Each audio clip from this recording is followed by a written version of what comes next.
In today's video, we're going to show you how to take your brakes from this to this. Hey, this is Bryan. Thanks for watching Kies Motorsports. If you like our videos, give us a thumbs up, make sure to subscribe, and check us out at KiesMotorsports.com. In today's video, we're going to show you step-by-step how to install an AP Racing big brake kit on your F80 M3. Now, for my kit, we went with the Road Edition, which is going to consist of front and rear calipers. We have 380mm rotors in the front and the back, stainless steel lines, Ferodo DS2500 pads, upgraded brake fluid, and more. If you're looking for a no-fluff installation video, this is the video for you. If you want to learn more about big brake kits, why we chose the one we did, and really even just see if you need one or not, be sure to see the links in the description because we have a video just for you. Now, for this car, AP Racing offers two main options. They have the road and track version, which they call the road package, or they have the competition, which is more for guys that are really just pounding it at the track. They're doing endurance racing and more. If you're using your car on the track and also the street, this is probably the setup that you want to do. But if you bought the competition setup, this is going to be the exact same installation process. Last thing I want to say before we jump right into that installation is that maybe you just want to do the fronts or maybe you just want to do the rears. Well, AP Racing designs these in a way where it's going to mimic the torque output of your stock brakes, so you're not going to have any ABS issues and it's going to work great. With that, let's get started. Okay, for the first part of the process, you're going to need a 2x4. Yes, a 2x4. And what we need to do is we need to press down on our brake pedal. Now, typically, what people will do is they will take a 2x4 like this, press down on the pedal, and then you can slide your seat up and then hold it in place. What that's going to do is it's going to close off the valves to make sure the air bubbles aren't going to go back up into your master cylinder. So I'm going to install this and then we'll continue with the project. Okay, so what I want to do before we actually get started is I want to give you an overview of what's going to happen. So first thing we need to do is take an 11 mil and we are going to release the brake line from up here. You never want to take it directly out of the caliper. Always keep in mind that brake fluid is very corrosive. It'll eat your paint and it will kill your dog. So be very careful when working with it. You can see we have, look at that, nice AP Racing drip pan. You want to make sure that you're not getting this on your nice floor, on your bad floor, anywhere, because it's gross. So anyway, 11 mil, we're going to remove that nut and I'm going to show you how to do it. There's a little clip over here that holds the brake line in place. Then there are two 18mm bolts that hold our caliper on. Then we're going to pull the caliper off. After that, there's two screws here. We're going to pull the front rotor off. And then with the dust shield, you have two options. You can either A, remove it, which a lot of guys do, and it's not a problem if you want to do that, or B, you can trim it for the new large caliper. Now, the benefit of having the dust shield isn't really just to keep dust out. It actually is more of a heat shield like you have around your turbos to keep the heat away from, rubber components, bushings, all the suspension components. So if you're not going to be tracking the heck out of your car, you can pretty much leave it off. Most of the guys just leave it off, but I just want to show you how to trim it. And while we're at it, I'll show you how to remove it if that's something you want to do. So with that, I like to use a line wrench. As you can see by the design of a line wrench, it makes it much harder to strip the nut. And because this nut is not really easily replaceable, you don't want to strip it. So what we're going to do is take your line wrench on here.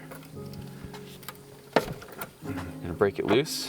Now, because we do have our brake pedal fully depressed, you may get some fluid that comes out here. Now, off camera, I did the driver's side, so that should have released most of the fluid that's going to come squirting out of here. With a line wrench, it does take a little bit longer to do this, but you're going to get to a point where this will come off just like that. And then again, just make sure that you have it aimed toward your drip tray. Next, you need to remove your brake retaining clip. So to do so, just pull up. It's kind of a pain to do. Typically what happens is you start to get it worked up a little bit, and then you can take like a flathead screwdriver in there and start to pop it up more. Now we are going to be upgrading these lines from rubber to stainless steel, so that's going to be really good. Once you pull out the clip, push it forward, lift it up, out, and around. Next, we need to remove the caliper bolts. You have one up here, it's an 18 mil, and then down here, it's also an 18 mil. So put it on, and you can loosen that one. And then I'll loosen this one. And now, because your brake line is disconnected, you can freely move these pads around. Just be careful that if you do press in these pads to compress the pistons, you will shoot brake fluid out.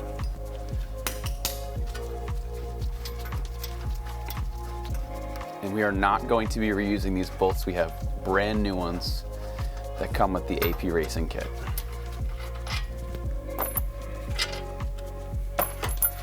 Okay, just gonna lift that up like that. And just put this right in there. Next, we need to remove this Allen bolt right there, and this one, it is a 5 mil. I recommend having it on some kind of impact driver. You can use a regular ratchet, just keep in mind this is free spinning, and there's no brake. So you're gonna have to just really hold it, or you just use an electronic tool. It comes off with ease. Okay. And it's a good idea to replace these when installing your new kit. So once you do that, this will literally fall off, especially if you don't have wheel stud conversion. Now, if you are electing to remove your dust shield, there are 3 10mm bolts. There's one up here, there's one over here, and then there's one other right there. Once you remove those, this entire dust shield will come off with ease. The back is a little bit more difficult, but the front is super easy. Now, as I mentioned before, I want to keep my dust shield as much as possible, so I have some shears, and we are just going to trim it. So to figure out exactly where to trim it, there are some guides that AP Racing gives you. It says basically trim here and trim here. But what I like to do is I like to just bolt it up just very lightly and just see where it needs to go and then just make a cut. So what I'm going to do now is I'm going to grab our new caliper. We're going to lightly bolt it up. I'm going to mark it, and then I'm going to show you how easy it is to trim. All right, let's start with the mounting bracket. You can see this side towards discs, so it's going to get mounted like this. And already we can see that there's a little bit of an issue because we can't bolt it up. So what I'm going to do is I'm going to just mock it up like that as my chalk marker is dying. And then on the top here, it looks like I'm going to need to cut it right there. So let me start by cutting it in those locations, and then we'll see if we need to do any additional trimming. So to do this, I'm just using these basic shears. You can get them at Home Depot, Lowe's, Walmart, Amazon, wherever you want. The other thing you'll notice, I'm taking off my gloves, especially since I was just dealing with old brake fluid. I didn't see any on my hands, but it will strip the paint, so it's worth a couple extra sets of gloves while you're doing this. Okay, so for this, I'm gonna just cut this straight up. It is sharp metal, don't cut yourself.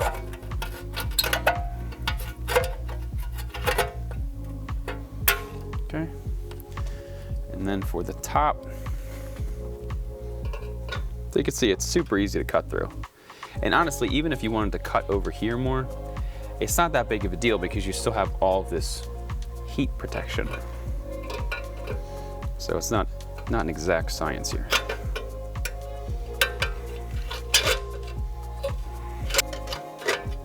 Oh, I cut the ABS sensor. Just kidding. All right, and then what I'm doing is I'm just bending the corners out a little bit. If you have any little pieces on there, you can pull them off. If you want to hit it with a little sandpaper, you can too. But as long as you trim it properly, it shouldn't have contact with anything. Okay, we'll do another test fit. Looks like I need to go over just a little bit more.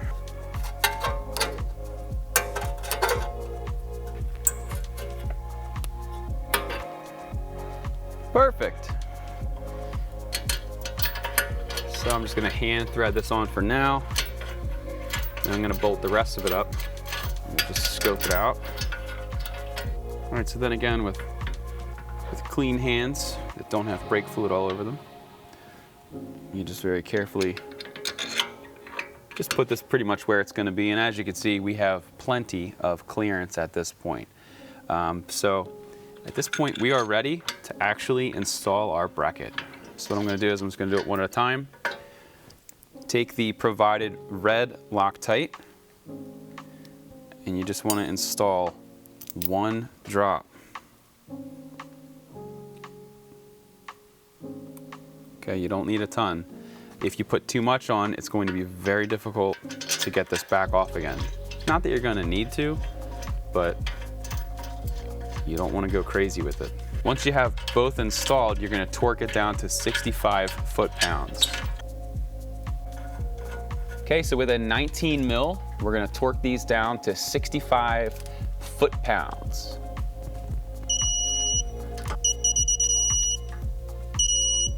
All right, now you're going through all this time, effort, and money.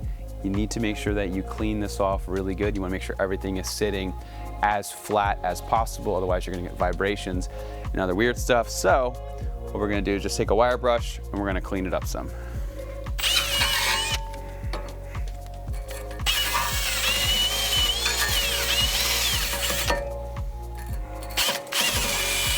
Okay, next what you need to do, if you haven't done so already, you need to wash your rotors. Yes, wash them with dish soap and water. They have a rust protectant cover on them, basically it's oiled. And you need to get that off because otherwise it's going to heat up your pads and also your rotors funky, and it could cause issues. So once you have washed them, what we need to do is we need to install the rotor. You will notice on the rotor that there are 3 of these little holes. And then there are 2 of the little holes that have this little recess. You need to line up these 2 with the threaded portions here, or it's not going to work out for you.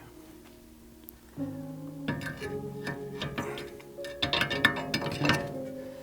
Then once you have that on, you can reinstall your bolts. Okay, and we'll just tighten these guys down. Boom. Look how cool this looks. I know we're far from done, but already it looks amazing.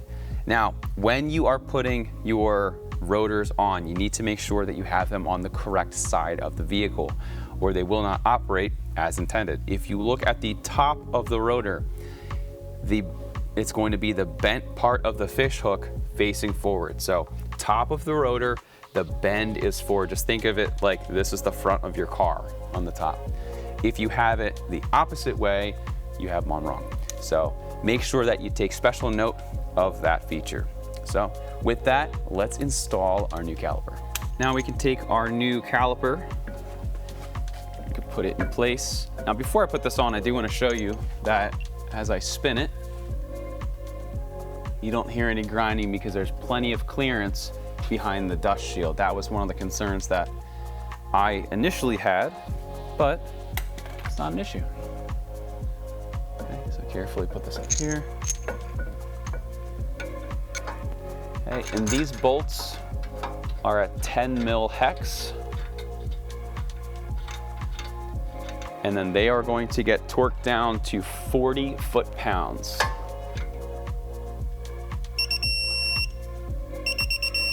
Okay, next we need to remove this bolt and this bolt. They are a 6 mil hex. So just loosen those up. And then when you pull this out, this spacer is going to fall out, and then this spacer. Sometimes they're a little bit tight. And do the same with the bottom.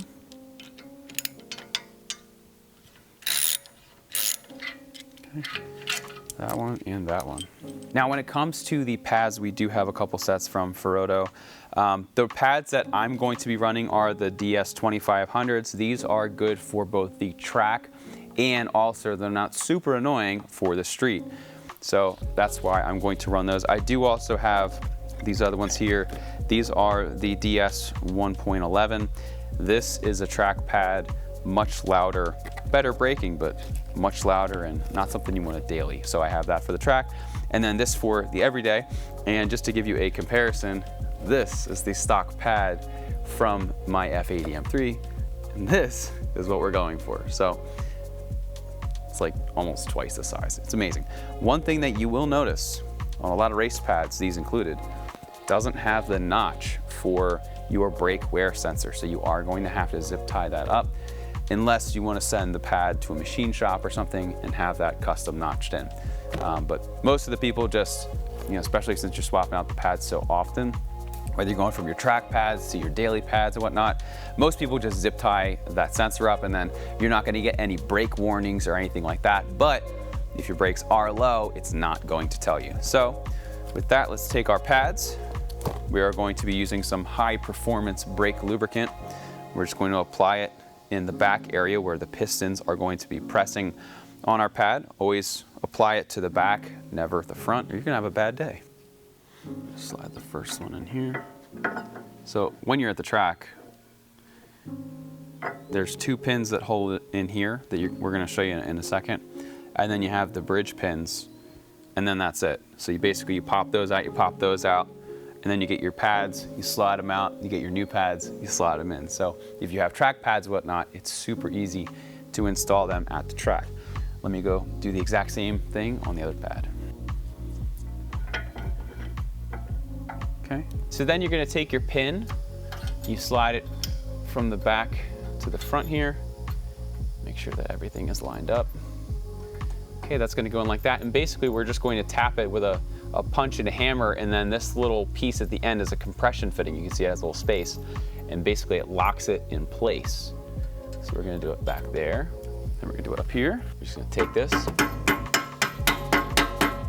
and then hit it basically until it stops. Same thing with the front one. Put it there. And that's that.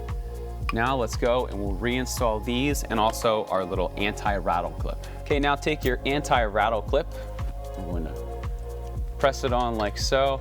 Put a little spacer here.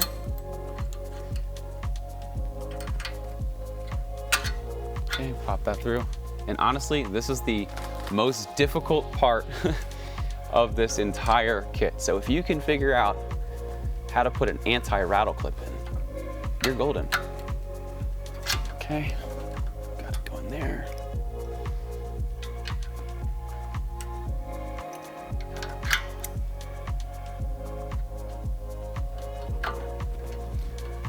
All right, good. Then we can snug this up, and it is a 6 mil, and then we'll get it torqued down. Then torque these down to 14 foot-pound.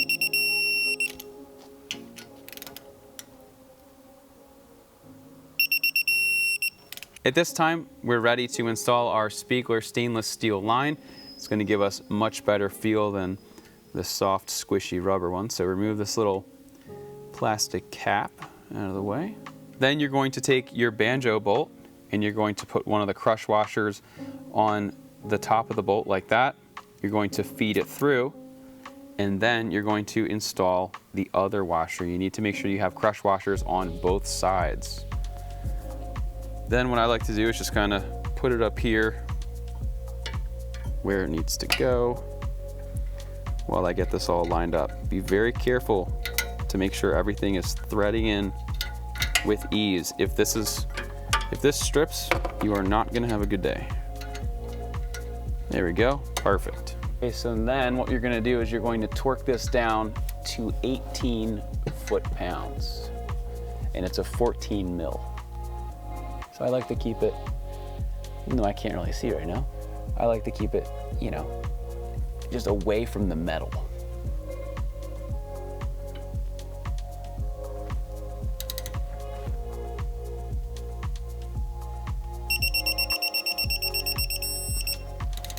So next, what we're going to do is we are going to take our new line, you're going to feed it through like so, and then reinstall the OEM clip.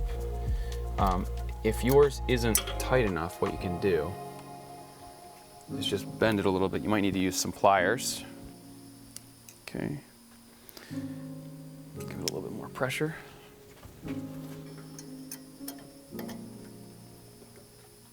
All right.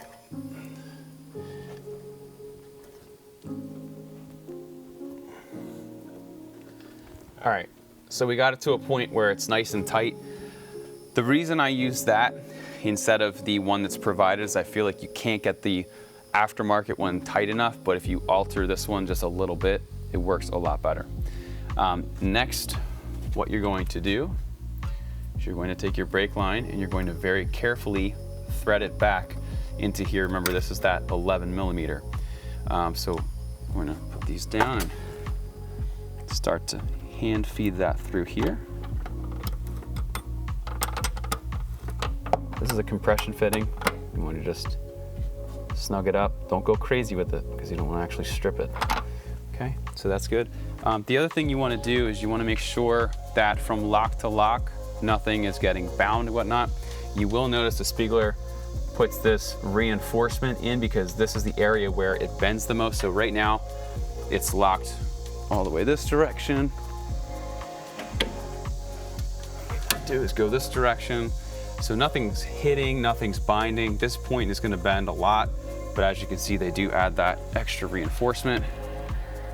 So we are going to be good there. So at this point, we are done this setup, and man, look how awesome that looks. All right, now that we're done the front, it is time to move over to the rear. So step one, remove the wheel.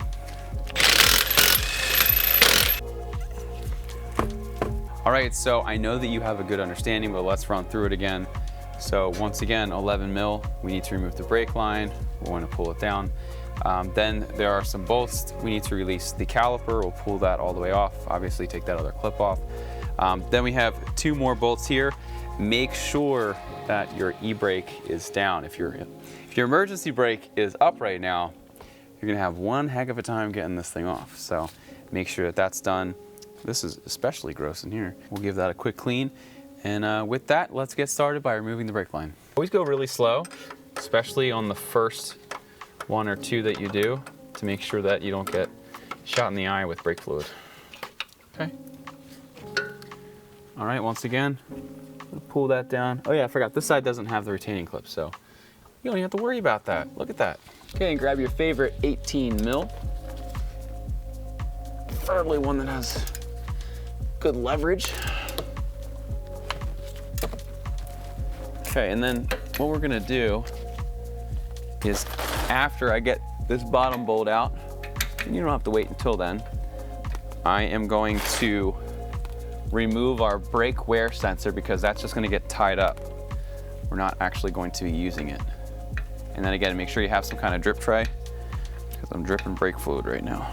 All right, so now what I'm gonna do is just take my flathead screwdriver and I'm going to try to pop off my sensor here. Okay, just like that.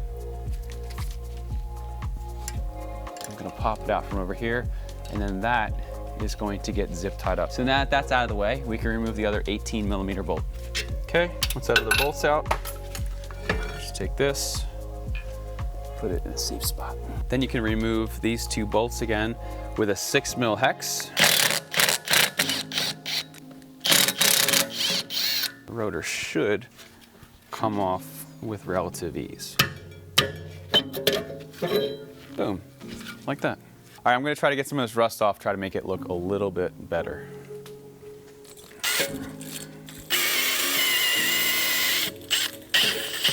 All right, so just like we did before, put this here. I'm gonna need to cut like that. If you want it like a, get as close as you can, you're welcome to do so. Let's see if I can do this left-handed. Perfect. Now, if you are looking to remove it, Farkle actually has a really good video that goes through. You can basically just pull this out. There's a couple 10 mils on the top and also the bottom, and then you can just trim it ever so slightly and pull this whole thing off without needing to unbolt the hub and go through all that mess. But we're just gonna trim ours. So, but like I said, really good video. Good job, Farkle.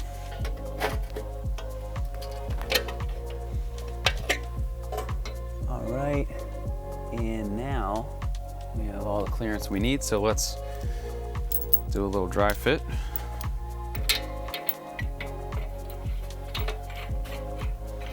All right, and as you can see, I'm not gonna bolt it up. Plenty of clearance, so at this time, I'm gonna bolt that down. So now that we know everything fits, we're gonna do 1 drop of our red thread locker. Put these back in, and then again, these are 19 mil, and they get torqued down to 60 foot-pound. All right, so now what we're going to do, once again, because we do not have a wear sensor anymore, I'm just gonna tie it up and leave it connected so my car doesn't yell at me.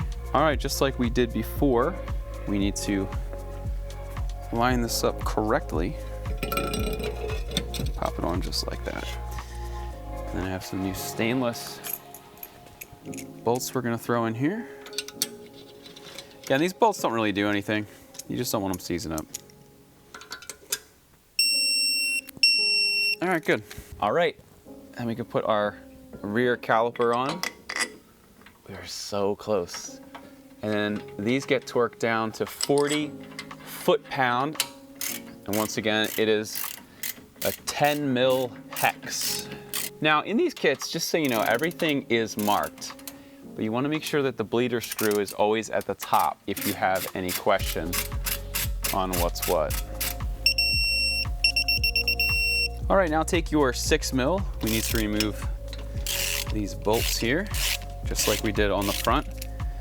I love how easy it is to change out these pads. So easy. Remove these little spacers like so. Okay, then I've already lubricated my pads. Now, because of the angle, it's going to want to fall off most likely. So what you want to do is just make sure that you have your pins ready to go. Okay, that's actually pretty snug, so we're okay there.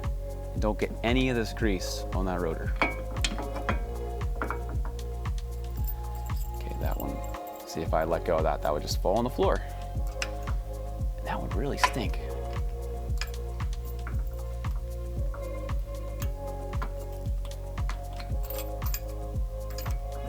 Perfect.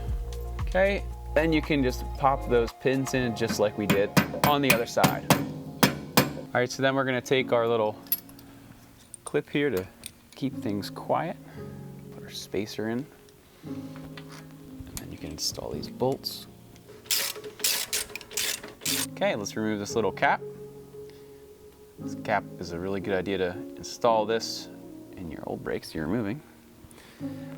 Okay, then same thing. We have banjo bolt, we have washer, banjo bolt, brake line, washer, car. Again, it's a 14 mil, and we're gonna torque it to 18 foot-pounds. Okay, then carefully thread in your brake line. Make sure that you have it perfectly lined up. You're not cross-threading it. And then once everything is good and lined up, you can tighten that down. And then just snug it up. Don't go too crazy tight because you don't want to strip it or anything like that. Just make sure that it's a good snug. All right, cool. All right, so now what we need to do is we need to bleed the system. We're just gonna give you a super high level. You can see that we are using R4 from AP Racing. Might as well use AP Racing fluid with our AP Racing kit. So basically, if you haven't bled your BMW brake system yet, we have another video. Also, Tommy L Garage has a great video that actually walks through it. Basically, we're going to hook our motive pressure bleeder up to our brake fluid reservoir. You screw the cap in. Before you do that, you put about 2, I like to put 3 quarts of brake fluid in the actual reservoir. And what happens is as it's pressurizing the system and basically forcing the old fluid out, it's going to replenish it with brand new fluid. And as long as this is full, your reservoir is going to be full. You don't have to worry about running it dry or anything like that. What you want to do is you want to start with the furthest point from the actual reservoir. So your passenger rear is where you're going to start, and then you move to the other side of the back of the car. Then you move up here on the passenger side, and then the front driver. Now you'll notice all of these calipers have an outer bleed screw and also an inner one. You always want to do the outer first. So In the back, we're going to start. You're going to take an 11 mil wrench. We have this little tube that's going to sit on top. I'll show you what this looks like here. So basically, you're going to get this little tube. That's going to go on there. And I'm going to show you high level as we do it, but I want to do it pretty quick so we can get some driving shots and whatnot. You're going to take an 11 mil, you're going to crack that open, and then it's going to bleed the system out. So let me hook up the pressure bleeder. I'll show you what PSI, and then we'll go from there. All right, so I'm going to take my cover off over here, put that over there, make sure that this is cleaned off. Should be pretty clean because it's covered at all times. We're going to take our cap, set that to the side. And this is gonna thread on here. We're gonna have a link for you for all these tools because this is a specific one. This won't fit on a Subaru or a Toyota. It's very specific to the car. Then we're gonna pump this guy up here to 15 PSI. Okay. So now that I have some pressure in the lines, I'm gonna remove my piece of wood, which is going to open up those valves again. And this way, if there's any air funkiness, it's gonna just start pushing it out of the system. All right, and it's been holding steady at 15 for a little while, so we are good to begin bleeding. So let's head back and we will bleed. Okay, so we're gonna put this on here like that.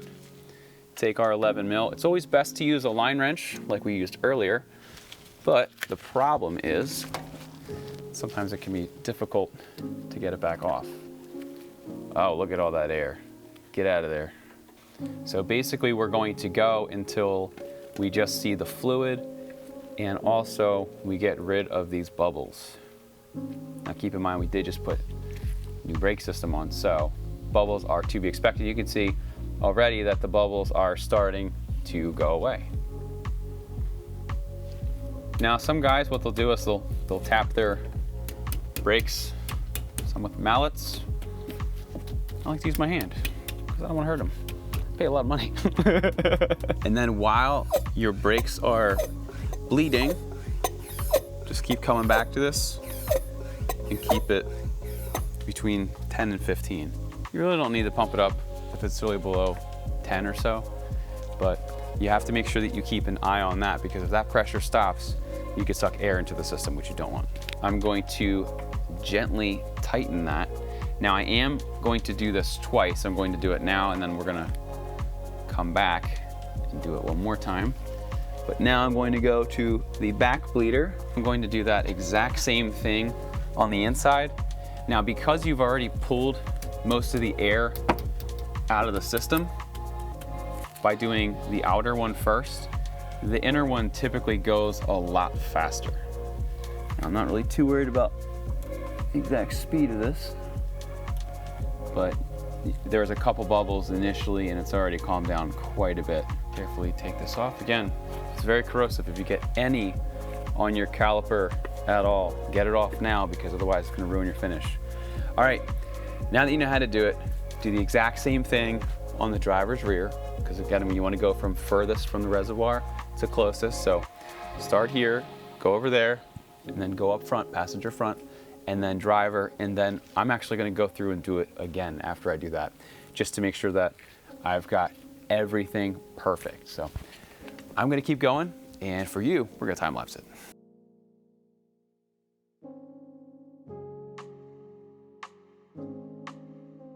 Next, you can take your bleeder off once you've gone through a second time, if you decide to do so. We're going to put that cap on there. I have clean hands at this point. I'm going to go through with some brake cleaner and just clean up the calipers, make sure that there is no brake residue on them all. Then I'm going to do a final torque on all of the bleeder screws. We're going to pump the brakes, check the level, and then we're done. Next, we're going to torque all of the bleeder screws down to 17 Newton meters, and then we have these little caps, and you pop them on. All right, then, with your foot or with your hand, pump your brakes up, 5 to 10 times or so, and then check your fluid, top it off if needed, and you're done. And that is how easy it is to install a big brake kit on your F80 M3. Now, we've had these on for, I guess, about a month or so. Complete game changer. Once you have a set, it's gonna be really hard to drive a car that doesn't have them.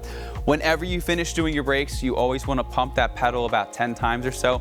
Otherwise, that first stop, your pedal is going to go right to the floor. You got to make sure that your fluid is flowing exactly where it needs to go.